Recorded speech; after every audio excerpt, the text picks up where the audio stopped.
في وسط الزحمة وفي وقت الناس كانت فاكرة إن اسم شيرين عبد الوهاب بعيد عن الساحة شوية، فجأة اسمها رجع يتصدر الترند، بس المرة دي مش بأغنية ولا بحفلة.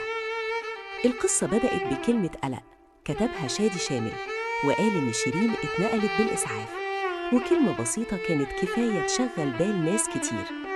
وبعدين جه صوت عمرو أديب على الهوا، مش كمذيع لكن كإنسان بيصرخ: يا نلحقها يا ما نلحقهاش، شيرين محتاجة حد يدخل ويساعدها، بصولها كإنسانة قبل ما تكون فنانة.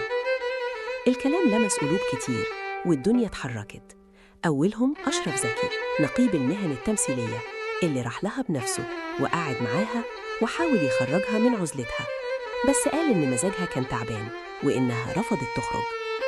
ومن هنا الدعم كبر، وزارة التضامن دخلت على الخط، والدكتورة مايا مرسي تولت تقديم المساندة المطلوبة، ورسالة مؤثرة من رضوى الشربيني قالت فيها: مكانك فاضي يا شيرين، ارجعي علشان نفسك وبناتك وجمهورك.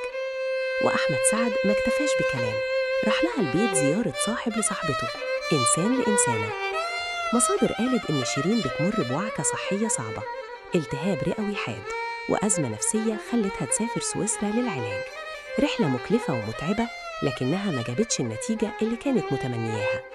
ومع كل ده رجعت مصر، واتنقلت مؤخراً لمنزل فنانة شهيرة في محاولة جديدة للدعم.